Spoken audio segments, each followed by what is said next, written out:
sparring, it helped me.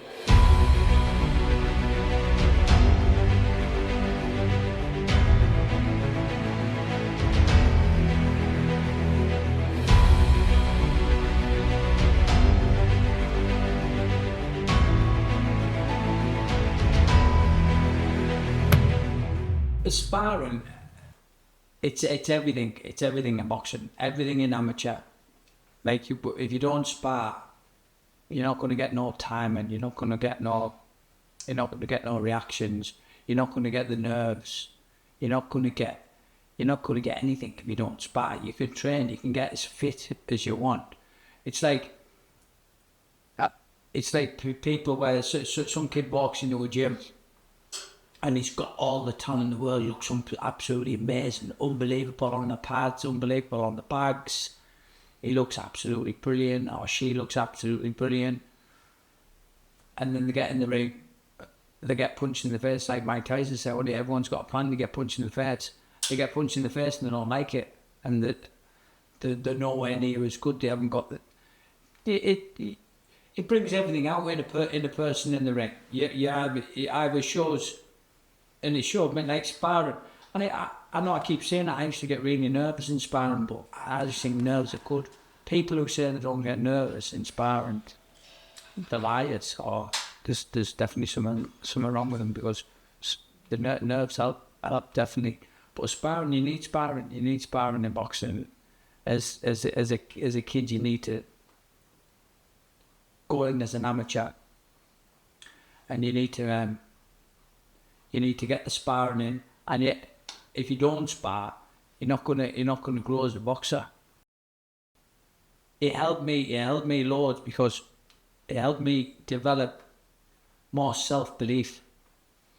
Sometimes when they bring people to the gym, like other boxing gyms, other boxing amateur gyms when I was younger, and we'd go over clubs, and we'd spar different people, and you'd have to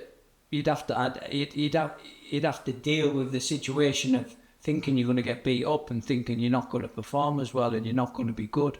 So throughout my whole career, throughout my whole boxing career, from amateur to professional to winning a world championship, I've sparred different classes of people the whole way up. I've been in with the best. I used to have absolute wars with Josh Warrington, and I mean, you can ask Josh Warrington this. Like, we were like two Mexicans, and the people would pay to watch them spars, and then I'd be sparring different people with different. Like, I used to like a fight, so me and Josh gelled well for sparring, but sparring different people who used to move a lot. Like I sparred I went and sparred Keith Callaghan once as a pro. I couldn't get near him. I'm not gonna lie, I couldn't get near him. Absolutely, to be honest with you, that's a boxed me head off that spar. You know what I mean, quite done me head in actually. But he didn't think I'd come back. I was meant to go back on the Wednesday. What did I do? I went straight back on the Wednesday, because I didn't want to leave it at that. Most people wouldn't have went back for another spar, but I went back and I probably got the better of him that Wednesday when I went back. Do you know what I mean? I didn't give up. So things like that, it definitely helps any boxer develop if they stick in and don't give up. I've never ever thought, no, don't spar before a fight. And I'm trying to think back to this. Obviously, I've had a long career. I started boxing when I was 9 years old, and I'm now antique, but I've had so many years of boxing. But I've picked up, like anyone, I've picked up lots of injuries, but I've been quite lucky, because up until a fight, I've always thought I needed to spar. But like, I have got a few different stories on sparring, because throughout my career, I've thought that you don't need as much sparring as what you did. But I used to only think, like when I was with Mick Marsden, I used to I used to only spar like 3 times a week or something, like. And then when I eventually got to meet Paddy Lynch and Max McCracken down there, they said, you're sparring every day. And I was like, sparring every day? I thought that would burn you out. But I did. It's mad, and that was right towards the back end of my career, where if I'd have learned these things before, earlier on, where I should have been sparring every day. But obviously different trainers do different things, but I absolutely grew as a fighter, grew as a like you say, that's what took me to a different level, where I was sparring every day, and it was miles harder. With me in sparring, believe it or not, right, I sparred miles better than getting in the ring, and I don't know if that was the nerves. I don't think deep down, it's mad, you know, like I got to the top, like I won the British title, steamrolled the British level, won a bronze level battle, right, won Commonwealth title, and I've went on and won the world title. Like every boxer should be proud of that and happy, but I know I could have done a lot better. But one thing I would do regret about my career, I wish, looking back, but obviously it's easy, it's in hindsight how you can say look back. But the psychology side of things in life, people don't realise. Like, if I wish now I had somebody to talk to, because looking back, I was always in my own head, and I was very, very shy and very nervous inside, but outside I was like, hey, look, Stu, you're like talk and all that, thinking I wasn't shy, but I was.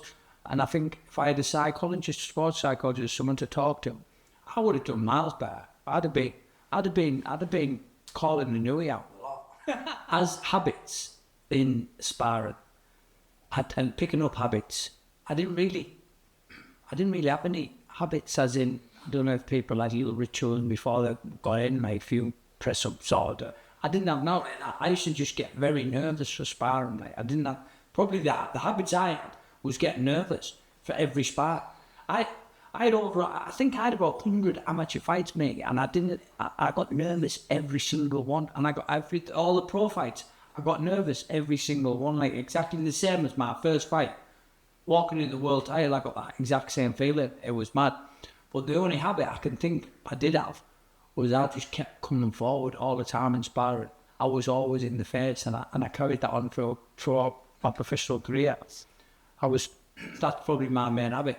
I was just constantly there. I remember I sparred this kid once. It was just like, he's just in your face all the time. He's just there, he's just in your face. He's just relentless. And I was just, I think that was my habit. I was constantly in people's faces.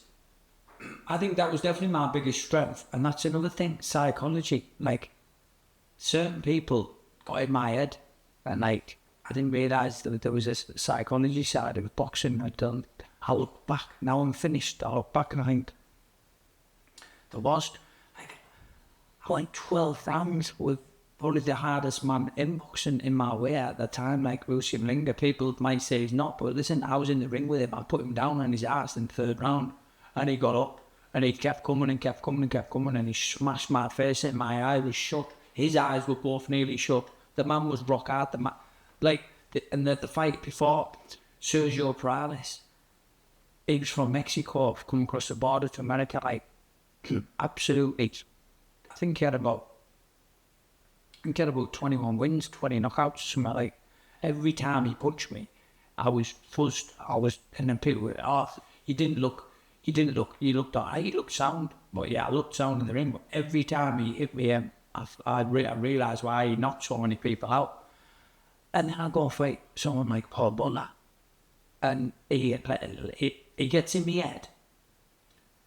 And then I've just fought two of the hardest men. I should have just walked into that Butler fight with no doubt in my mind, but I did. I had doubt. I'm not good now. Looking back, I had doubt, and I don't really want to call people say things about it. My trainer maybe saying the worst things that he could to me. He said to me in the change room, he's going to hit a lot harder than what you think. Like, things like that you don't need to hear. Like, if I had somebody in my change room that night, I know for a fact, in my head saying, he's he's nothing. You know, someone like that, drilling that into my head. He's a super flyweight. Get out there. He won't even feel his punches. That's the type of talk I need, because that gives me confidence. But because I was that nervous and that in my own shell, someone said he's going to hit a lot harder than what you think. That put me more nervous. I remember walking in that ball the fight, man. I know he had a big crowd. I was so nervous, like. And then after about 4 rounds, when I'd given 4 rounds, I didn't do anything. He hit me with a body shot, what he'd been dropping all these super flyweights with his such big power. He hit me clean in the ribs. And I've had bigger punches off my lass around my head. Like I didn't even feel it. And then I thought to myself, in my head, that's my head clicked then. Like, what on earth were you doing? Like, why? He's got nothing. He had nothing. And then obviously, I had given 4 or 5. I had lost so many rounds. You know what I mean? And then I started believing in myself a bit more. What I should have done from the start, because I do deep down. I don't care what anyone thinks. I know it's easy in hindsight, but if I'd have started like I did against Fushi, with the confidence I had against Fushi, with the belief I had against Fushi, I would have stopped Paul Butler in 6 rounds. But it's hindsight, innit? It's what I have.